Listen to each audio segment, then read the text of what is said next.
TIA with a bunch of kids screaming in the background. It's either the kids or the developers. Oh, so they moved the site. Yeah, I guess Cozy Nick's not here.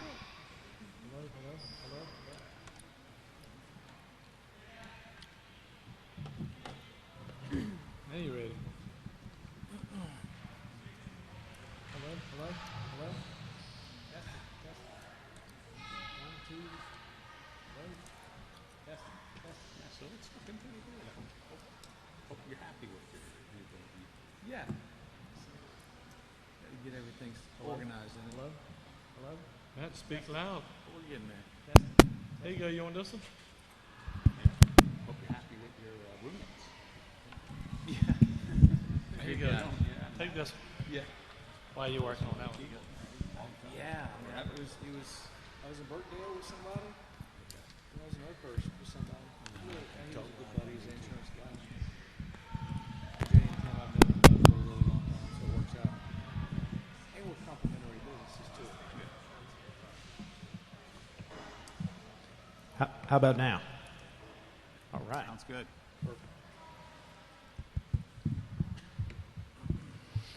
I'll try not to walk around while I'm talking. Good evening. Good evening. And I guess we'll go ahead and get started and talk about our favorite topic, traffic impact analysis. Do a quick recap of what we talked about and then throw out a couple of options and then see what questions you have. That's okay. So just a quick recap. So what can TIAs help us find? They can help us find a way to quantify traffic impacts of a new development. They can also help us compare different proposals. Say if somebody wanted to do a single-family home subdivision versus a commercial development, where would those differences be? So what are we looking to find? We're looking to see if our improvements are needed at intersections. So not between intersections, but at intersections. And if improvements are needed, what would be needed? Is it a right turn lane, a left turn lane, or a through lane? What is really needed? So this is a table I showed last time and updated it to add a couple more developments in there that have come in since then. But what the table shows is that those developments that are just over the threshold of our current threshold of 100 trips in an hour or 1,000 in a day, the ones just over that threshold, mitigation hasn't been required on those that have been done. As you get developments that have more traffic that's anticipated, the higher the number, you see the column change from no to yes. Is mitigation required? Note below the line that's red on there, that's around where DOT's threshold of 3,000 trips per day kicks in. So the town has a threshold of 100 and 1,000. DOT's threshold is 3,000 or at the discretion of the district engineer. So just keep that in mind. So as you can see, everything below the red line is a yes. So, and as you go further on up, the numbers get less, and the mitigation required becomes no. Again, the same table as last time, with some updated data points in there. Another table showed last time. This has also been updated. When improvements have been required, one, have there been? Yes. And here's a list of them. Have they been built? So a few things to point out in this table are there are things on here. It's not like it's blank. There is things that are being offered by developers. And two, the more recent the rezoning, those improvements haven't been built. It takes developers time from when a project gets rezoned to when they actually build these developments. You'll notice everything on here after 2017 hasn't been built. Pretty much everything hasn't been built yet. Stuff before, yes. So just generally, it takes a number of years after a project gets rezoned before those improvements get constructed. So with that, throw out a couple of options for discussion. Do we raise that TIA threshold from 100 and 1,000 to 150 in a peak hour and 1,500 daily? Do we want to exclude ourselves from the TIA when DOT requires a TIA? Right now, if you're over the threshold, say you're over that 3,000 trip threshold, both of us require it. What the TIAs have shown is those improvements, our measuring stick versus the state's, they're pretty similar. Are they always the same? Nope. Sometimes we have more, sometimes the state has more. But generally, they match up pretty well. A lot of similar improvements. So a couple of options out there, and be glad to answer any questions that you have. Commissioner Hines? Commissioner Hines? Thank you, Stephen. I know we've talked about this at length for 3 years that I've been here, and I know probably longer than that. A couple things. Let's just talk about recently. There is a lot of overlap with what RTA requires and what NCDOT requires. So if we go back to one of those lists and let's say it's project 160, so it triggers with the let's say we just raise the threshold. So Okay. it triggers it. So are you saying that whatever our TIA may find doing a decel lane, NCDOT would probably find that anyway? Is that what you're referencing there? If they did say that the threshold was over, I'll go back to that table, say below that red line, so a larger development, the improvements that are needed to mitigate an intersection for the town requirements typically are the same mitigation requirements for the state as well. Those typically overlap for those larger developments. I say larger, the ones that have higher traffic for those. For the ones that are below the red line, if DOT may not require a study at all. So Right. then they'll just typically look at the driveways and see if there's any improvements needed. So on some of these, I mean, it said NCDOT requires a TIA over 250. This is what we're looking at here. It's over 3,000 daily or up to the district And then, yeah. engineer's discretion, so it could be anything. Right. If we just went with the recommendation of NCDOT, if they required a TIA, NCDOT still has a say in what road improvements are for a driveway permit for a subdivision. Is that correct? Yes, if their access is to a state-maintained road, yes. Okay, so subdivision gets approved on a state-maintained road. NCDOT doesn't require a TIA, but they could still require a decel lane or left turn lane, something like that, without the requirement of a TIA. Yes, as part of their driveway permit process. Okay. And if we can go back to one of the first slides, just for clarification. So the RTIA is talking about impacted intersections. Are those intersections, do they include any town roads or are they all NCDOT roads? The way the ordinance is written is any signalized intersection, so that could be town or state. We do have a signal on at a town-only intersection, say town-maintained, and then any major unsignalized intersections. So an example I always think of is McCoy Road at Hambright Road. That's a major intersection, but it's currently unsignalized. So those major unsignalized or signalized intersections, most of them are on state-maintained roads. Most of them are on state maintained roads. Okay, that's all I have for now. Thank you. Commissioner Bone?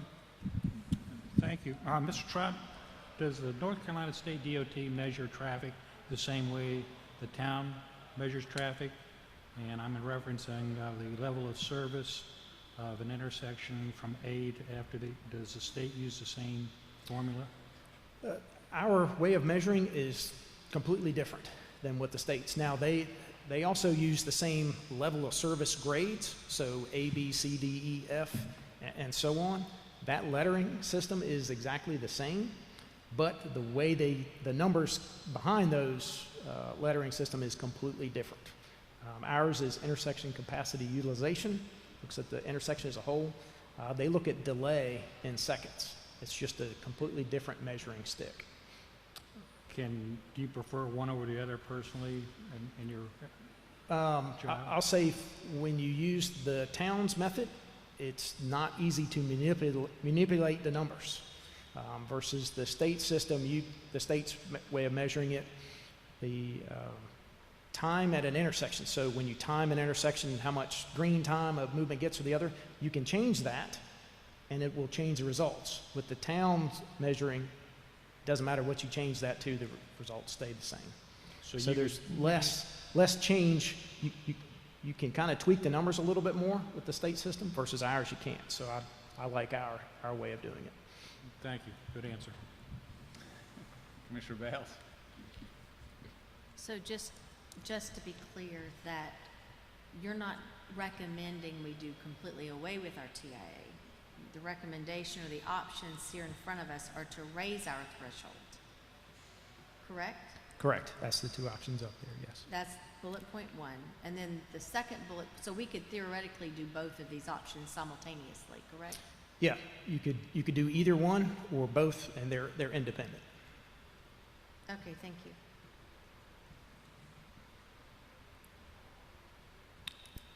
Mr. Trott, in your opinion, is the town's current TIA ordinance doing what it's intended to do? I'd say looking at this chart, the town is getting improvements from new development. And there's been stuff that's been constructed too. So when the ordinance was originally enacted, there wasn't any time between when development was approved until it got built. So it took some time before improvements got built. But yes, there are improvements and things being done because of the town's TIA ordinance. In terms of the time and effort for staff, as well as developer costs and so forth, in your opinion, should we change the TIA to up the threshold? Based on the numbers in this chart, I would say yes. I think about it maybe as a net. Think if you're fishing with a net. The smaller the holes in the net, the smaller the fish get through, but you may not be able to keep them because they may not be big enough. So if you increase the size of the holes in the net, then you're letting more through. But what we're finding with those smaller developments is that they're doing a TIA, but there's no mitigation required. So to more align with and try to get to the more the yeses, raising that threshold would get to that point. Okay. Commissioner Bales? I think that analogy is an interesting one because my question to you is going to be, do you feel like our TIA has enough teeth in it, right? And your analogy kind of answered that for me in regards to understanding a little bit better how the TIA works and what we want to get out of that TIA. Yeah, and the TIA threshold is just one to require a study. The requirements as far as mitigation, that's a whole different section. So if you change this just raises the initial threshold to do a study.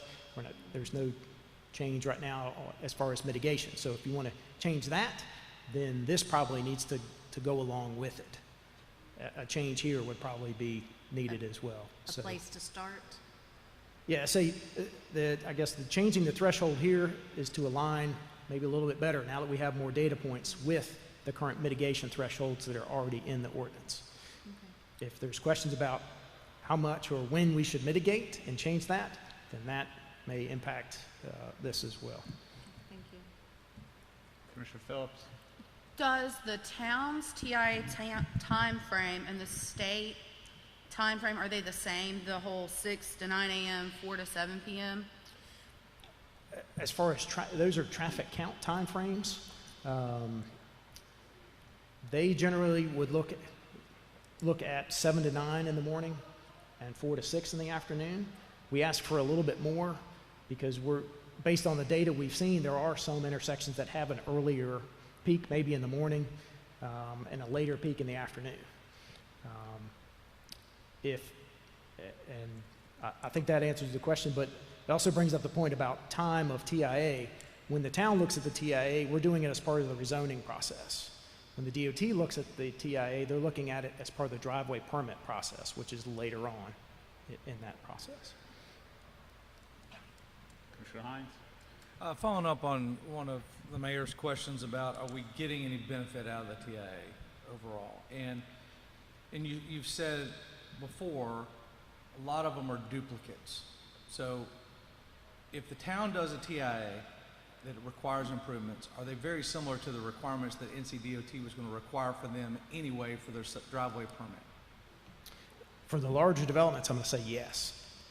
Just for those ones I'll say below the red line, the DOT requirements for, I'll say, off-site mitigation and the town's requirements overlap in a good bit. Right. So let's say we adjust the thresholds. And for example, let's do the same for daycare. So mitigation was required. There's really just a decel lane, if I remember correctly. They also had an off-site intersection as well. Okay. Which was already there. So NCDOT, with that being a super street or RCI, whatever they're calling it these days, they would have required that decel lane anyway. So wouldn't that, so is that an example of they've been very duplicative in a way? But in my opinion, NCDOT would have just looked at their driveway. As part of the town process, they also had to look at other intersections outside of their driveway, and there was a mitigation required at a off-site intersection as part of that rezoning. That leads to a question: is it fair to put an applicant to look at a different intersection that may have been messed up by somebody else a long time ago? I mean, is that equitable? That's a challenge. Another challenge with the process is you may have other developments come in at the same time, maybe across the street from each other.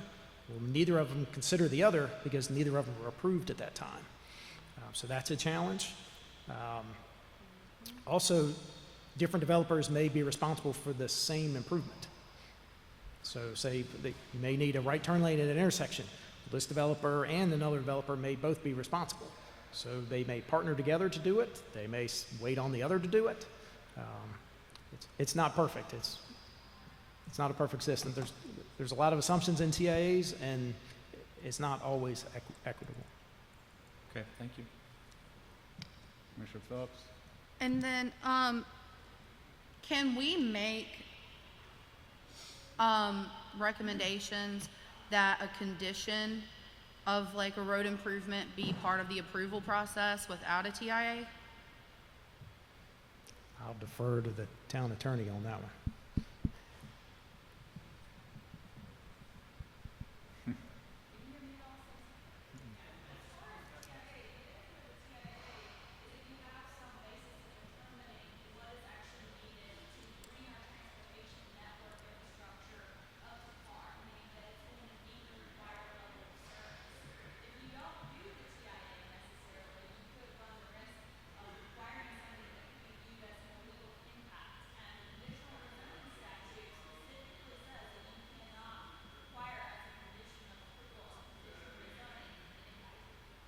Okay.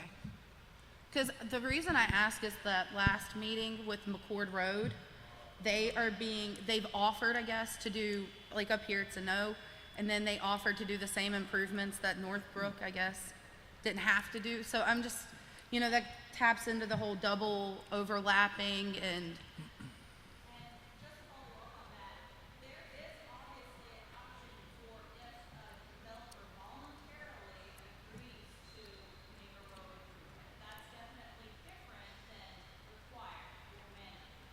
But as the board, we can say, hey, could you guys not make it a requirement, but just make the ask and say, hey, would you be willing to do this? Not, hey, you must do this.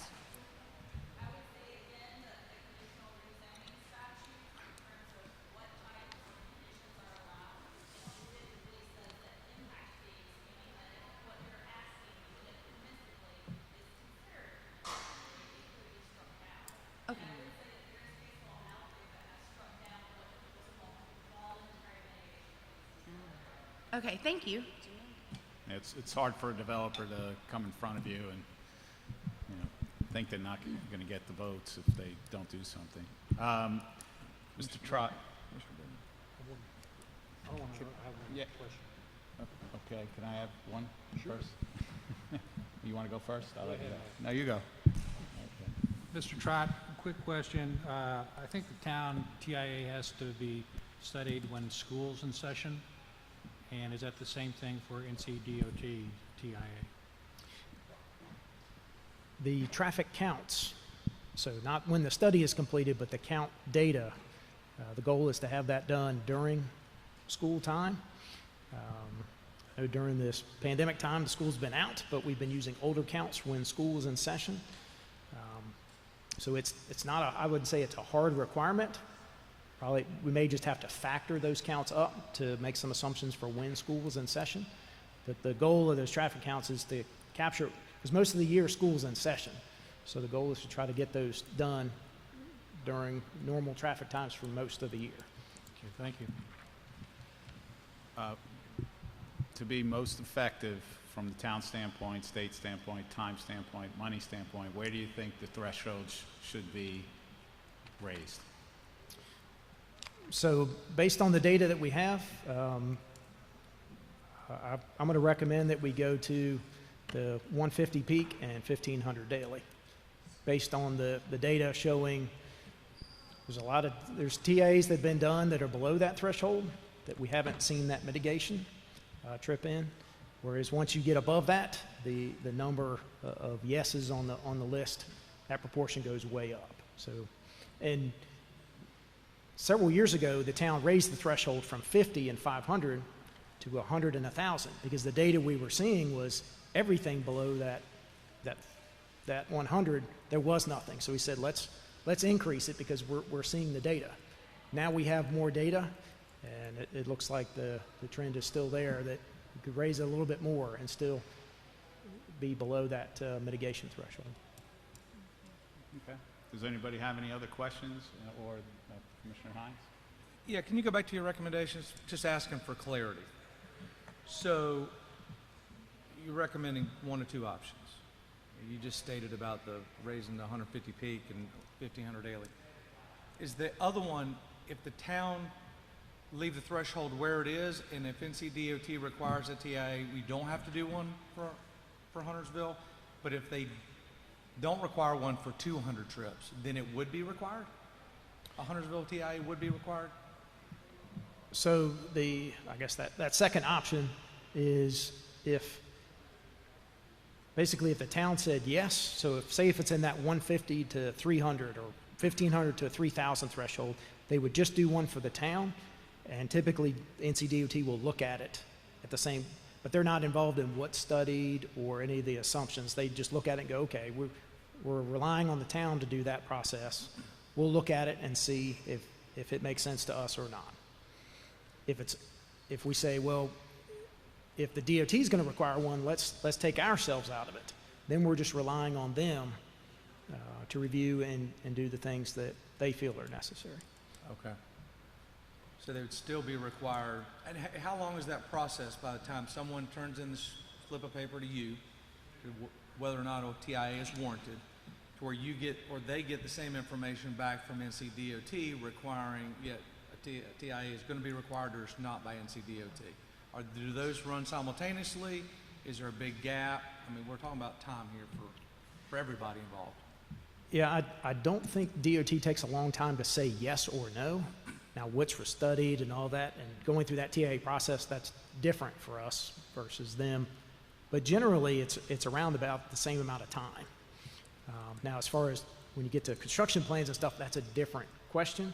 But figuring out the TIA stuff has been, I'd say, over these past several years, about the same amount of time. The difference would be for the town, the process starts during that rezoning stage.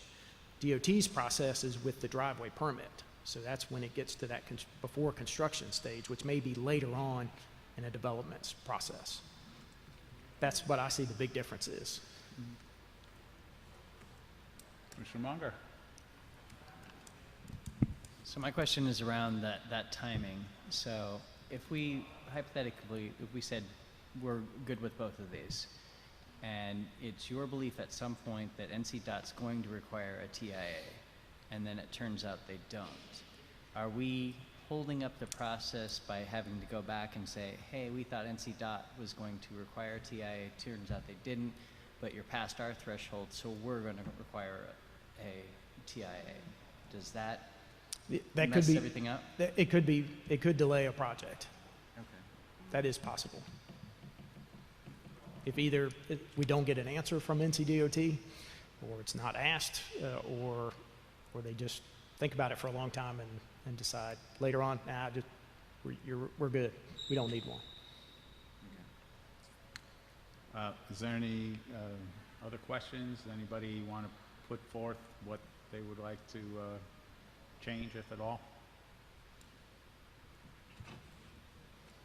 I mean, if staff is recommending raise the threshold, I think that's a good place to start. Yeah, I think that's a no-brainer. If we can go back one more to we can look at the numbers. I'm sorry. I mean, this You're is. only allowed 2 times to go back. This is your That's third. okay.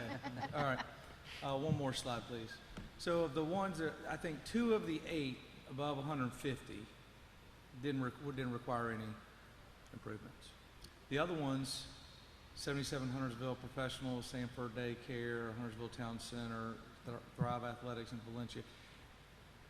Do you know off the top of your head on any of those projects, I mean, were they all very similar? They were going to be required by NCDOT anyway, or we got this out of this project that NCDOT wasn't going to require, or these, where I'm going with this is, are we just bumping the threshold to this new level and we're getting the exact same result that NCDOT was going to require anyway, we're duplicating efforts again?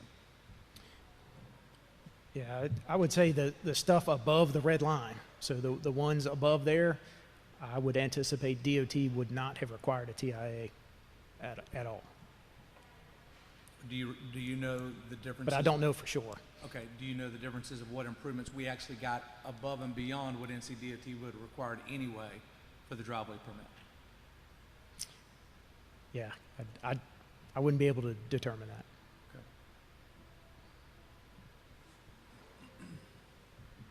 Okay. What do you all want to do? Let's go. Got other things to talk about.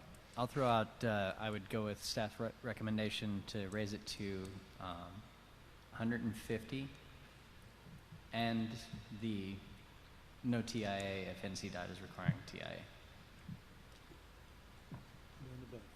Yes to both.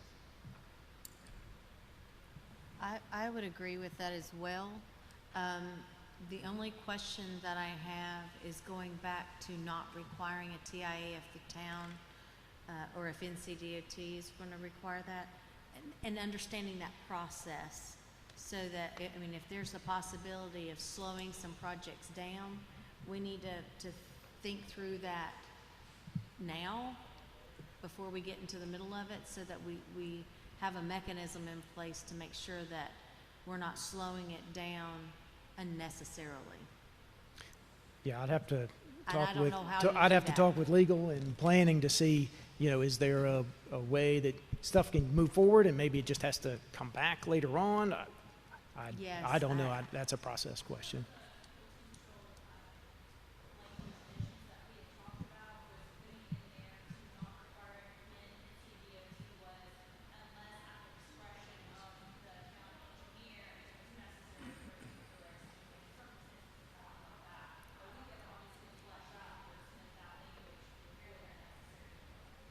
Okay. Commissioner Boone? I have a quick question for Commissioner Munger. Are you going to keep to the discretion of the town engineer if he chooses to have a TIA as an option? Are you going to keep that in there? I don't know that we're voting on it. It's already in there. It's already in there.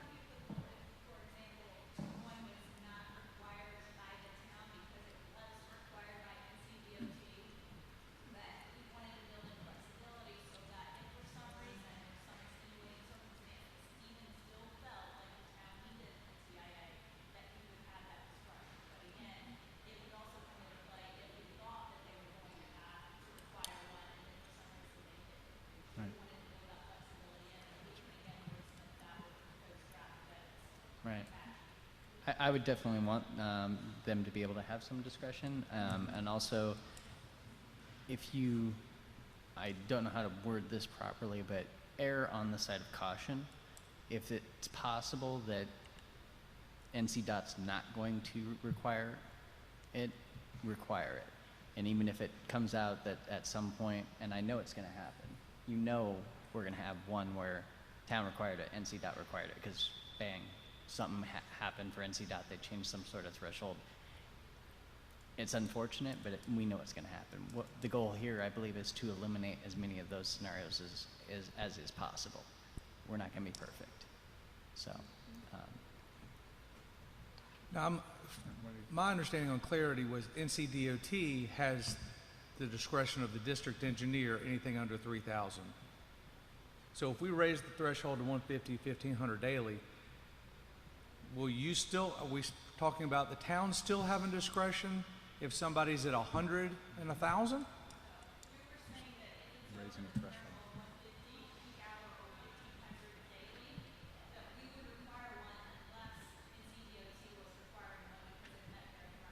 No, okay.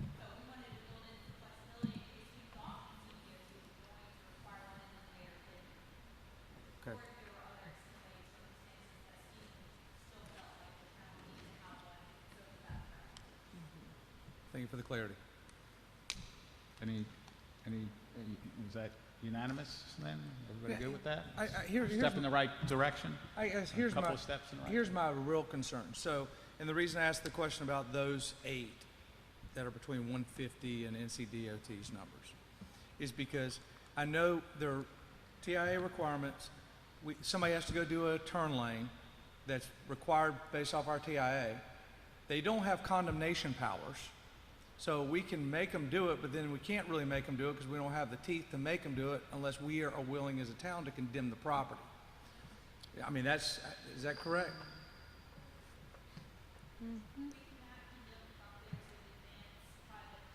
Right. And then also on top of that, and I know that none of these 8 are schools, but we can't, the town pays for those anyway. So, I mean, because of that Senate bill or that statute that came out that, you know, schools, if we require a TIA, we have to be willing to reimburse the developer for that, or we have to put it in ourselves. So, I think what's going to happen is 6 months or a year or 2 years from now, we're going to come back and have the same conversation. I won't be, but I'm still kind of leaning on we shouldn't even have a town TIA anyway, because NCDOT is requiring the majority of the work anyway.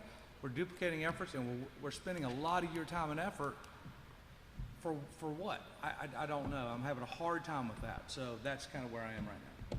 And I agree with Brian, because last meeting on the 21st, I asked about, like, when there's an accident in the vicinity that day, if that matters, and it doesn't. So there may be a massive accident on 77 that ends up jamming up, like, Beatty's Ford Road, and that's people traveling to Lincoln County, and then the people who are trying to develop on Beatty's Ford or Gilead, whatever, end up having, I don't want to call it inaccurate data, but it's skewed data, because that doesn't depict, like, that full picture of that day. And then, like, during COVID, so many people worked from home, kids were at school, and we still did TIAs during that, so I feel like that's inaccurate data. So even if you're pro-development, anti-development, we're not really getting the right facts, but at least with DOT, they're a little bit more hard-nosed, and then our town staff isn't having to do all this extra work that really, I feel like, isn't beneficial to you guys. So I would be fine just going straight to doing DOT only, because the town one is just going to be over and over and over again until something happens. But I just don't think it's accurate at this point.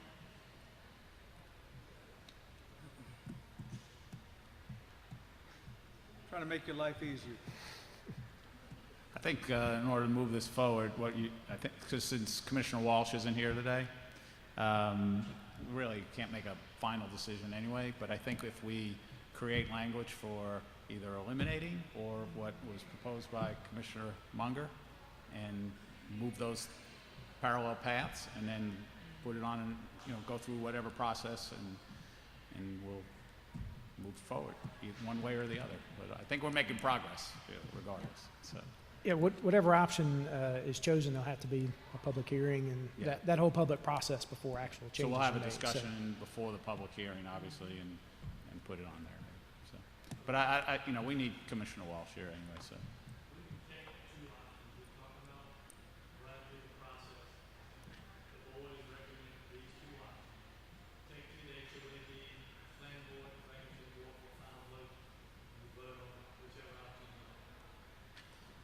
An HOAB board, I know they have a meeting this Thursday. Put it on their agenda, or is it too late for that?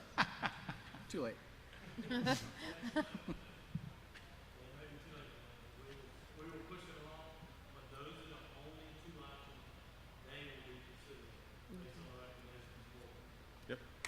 Could Sounds right. we change it where we're using the same time frame as DOT? Instead of doing the town 6 to 9, 4 to 7, we do the same parameters that DOT does? Because, I mean, 6 to 9 in the morning is a huge gap. So, I mean, if we at least could condense it down to what DOT does, I feel like we might get a little bit more accurate information, maybe?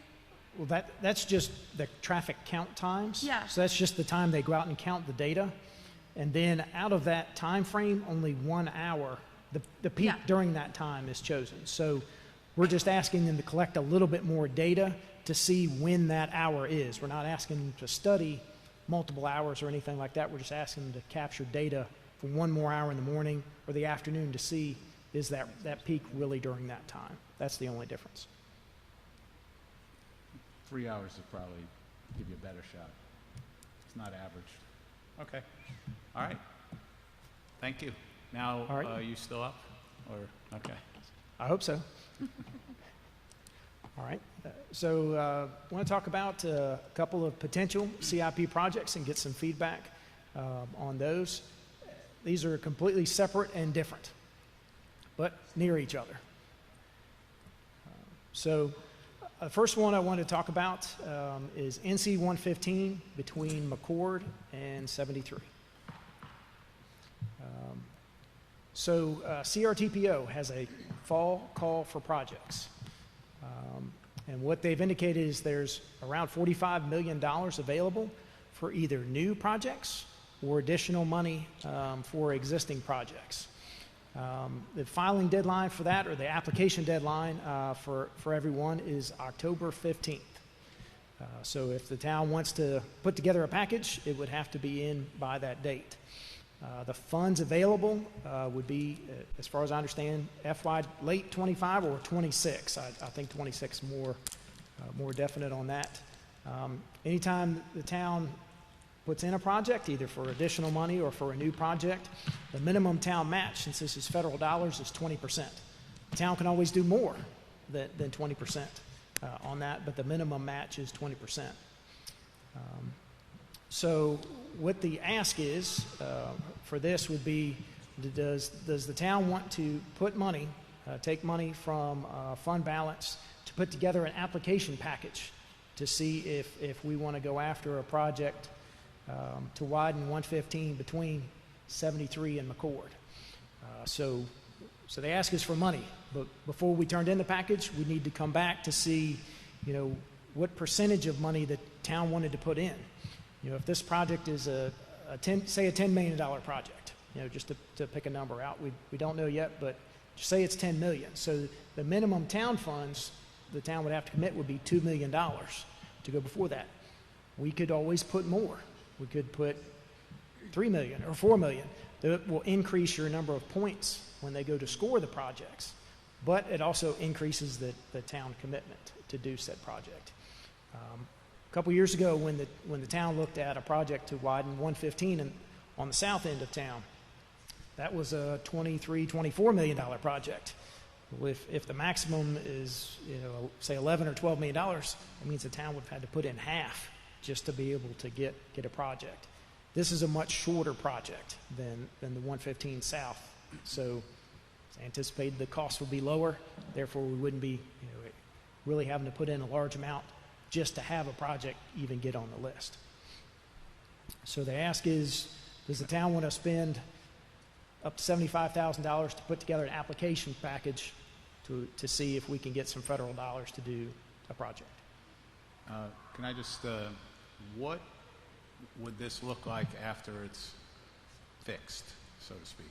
What do we, double sidewalks, 2 lanes? So I guess my thought would be a 4-lane divided road with either bike lanes. There'd be some kind of bike accommodations, whether that's a multi-use path or bike lanes. We'd look at the Greenway Bikeway Master Plan to see what that recommendation is. If, say, it's bike lanes, then there'd also be sidewalks. Look for a full cross-section, ultimate build-out of whatever we envisioned it would be. Okay. And are you looking for the 20% head nod from the board right now, or you wait until after you? Yeah, to me, it's do we want to spend up to $75,000 to put together the package? Then we need to come back and say, here's how much I think it's going to cost. How much do we want to put towards, and do we want to even apply? So this is a step to get there. But the longer we wait to figure out if we want to do it or not, the quicker we get to that application deadline. Okay. Any questions? Everybody good with that? Is that a Literally, question, or it's are you good just with that? approving 75,000. I don't know if this is that or that. Yes. We'd you're, have to come back to the board probably at the next town board meeting to say yes and put it on the agenda to allocate those balance of funds. But again, that takes time, so we need to either, if we don't want to do it, that's fine, or if we want to wait, that's fine too. But the longer we wait, the quicker that deadline is getting there. We good? Yep. Okay. Thank you. Next. So, that was easy. So You're looking for an answer. So if you want to provide input, that'd be great. So we know, do we want to do that for the next meeting? Put everything on the next meeting. Just keep putting it on. Well, we'll From be where- asking for a budget amendment Right. for the 75K so that we can move forward with these projects. So from where I'm sitting, knowing the development that's happening out there, it makes sense to go ahead and move forward with it. So I'm in support of doing the 75,000. I got a question. Yeah. So if we do this, does that mean that the developments that have been approved to have to do road improvements, will they still have to do their road improvements, or will this cover what they were supposed to do? Well, the 75,000 is just for an Not the application. 75, I'm talking Yeah. like, So there's many steps that would have to happen first. So I'd say until that happens, then yes, the developers would still have to do it. The timing on a project like this is 7 to 10 years, probably before it's delivered. This is not something quick. okay. And it would probably take a year or two before it became an official project as well. So you got to go through the STIP amendment process to get it on there, and that takes time too, after CRTPO awards the money and after so there's many steps So- before then. This would be in addition to the coming updates that are already going to take place. Like if this all gets approved, like it's in addition to improvements, not in lieu of. Well, if this becomes a funded STIP project, then either development could wait on the project to do it, or new TIAs would then assume this work would be done if it's a funded and committed project in the STIP. Okay. Any other questions? All right. Next. All right. Got one more. Similar area, Church Siegel Street, between McCord and 73. So, big picture, and I heard you may want to see a bigger picture map. So Church Street comes, from down in Brighton all the way through town and keeps going up into Cornelius. So the development is proposed, one on the south side of McCord Road, but there's also a potential industrial development on the north side of McCord Road. And that development's looking to go in, and there's Church Street right there next to it. The ask would be, do we want to go ahead and add this as a town project to start that design process? If we wait and let the development occur, then it could be more challenging to deliver that project. If the developer is out there and they're doing grading work, maybe we can work together on finding something where there's maybe some cost share or cost savings between the two. Maybe they work together with us on right-of-way or on alignment. That's the hope. If we're both working out there at the same time versus waiting till after it's done, it could be more challenging. So the ask would be to get some money and design $225, $250 for survey design. Go ahead and design the whole thing. If you want to build it in segments, we could build it maybe in parts, maybe the first southern half and then the northern half later. But the ask is, do you want to go ahead and add this to the CIP list? and then start down that process of getting it designed. This would be, I guess, let me take a little bit more data. This would be a 2-lane road. This wouldn't be a multi-lane major thoroughfare. So this would be a 2-lane road. It would be a town-only project. So delivery time frame and that 3 to 5 year timeline versus the other one was probably 7 to 10 or 12. Commissioner Hines, do you want to go back to that other slide? Is that what you're Mr. Trott, thank you. Question, I've heard about this project. Has this project been submitted? Has not been officially submitted. We've talked with the developers several times about it. Okay. If we put it on our CIP and then they submit site plan the next day, they still don't have to recognize the alignment or the proposed interest that we want for this connection. Is that right? That's a good question for the attorney. There is case law out there saying that proposed and approved or funded roadway projects should be factored into development that's being proposed. In fact, the case says that we do have the authority to require them to align their project with our proposed project. Did you say if it's funded? The case law that was out there was with regards to an approved funded project. Which this would not be. This would just be on our CIP for time point in the future. Yeah, and I feel that the case law would extend to town projects that have been approved and are on an approved plan. So if I recall, like we have lines on the map all over Huntersville. So is there case law that is a concern, like just because we have a dotted line on a map doesn't mean, isn't the MAPS Act or something that puts an undue burden on a property owner because we want a road somewhere? That was with regards to NCDOT more specifically, but again, this is a Supreme Court case from North Carolina that says that they would have to factor in our proposed roadway projects. And it would behoove them to do so because if then we later decided that we were going to move forward with it and they have already built outside or in the middle of, let's say, the proposed, I know this is not a thoroughfare, but the proposed road, then we would essentially have to tear up their building or parking lot or whatever that they have put there in the middle of our road. Right. I think this first of all, I want to say I think this connection is very important and very vital. I'm just concerned. I think, aren't they trying to get access to Highway 73 anyway? Their site does not extend to 73. Okay. So we could kind of barter to help them with the access point if we needed. I say that the town project would go between 73 and McCord. Right. Their site only is I guess within that property boundary, and it does not go to 73. Okay.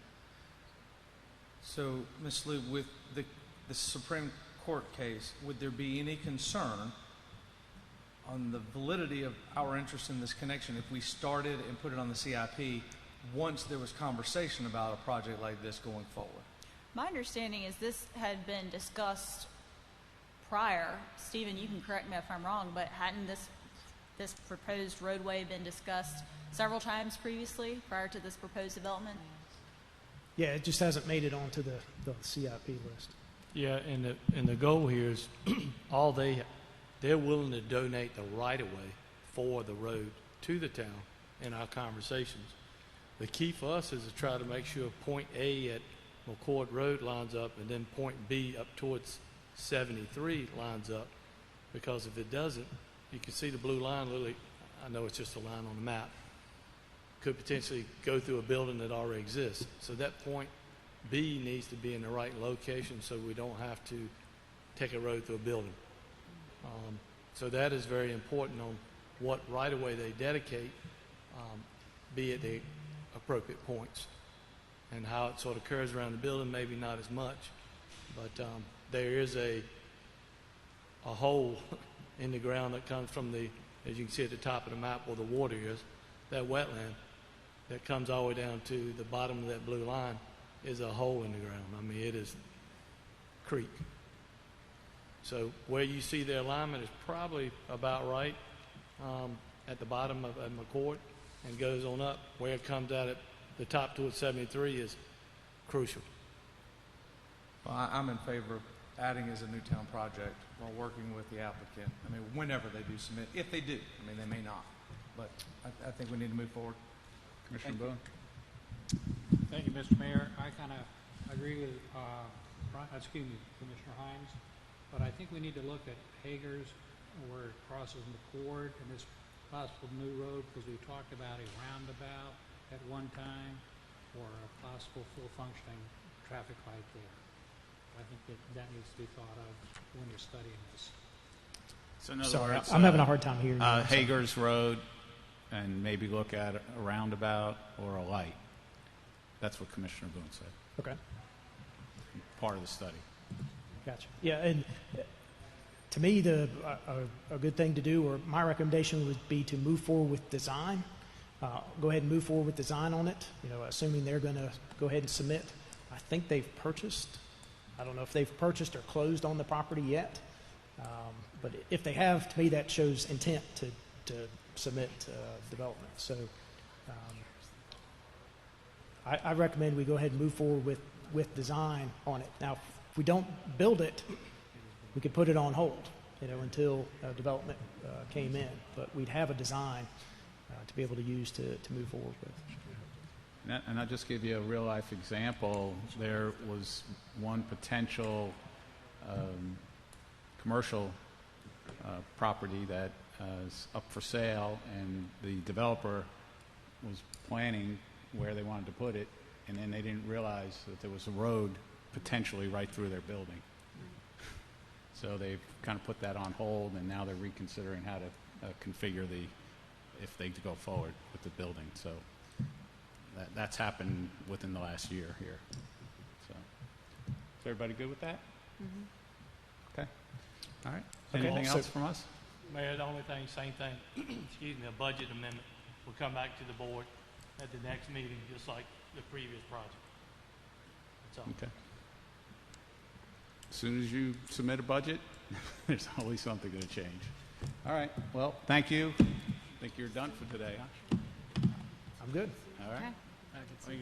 See you all in 9 minutes.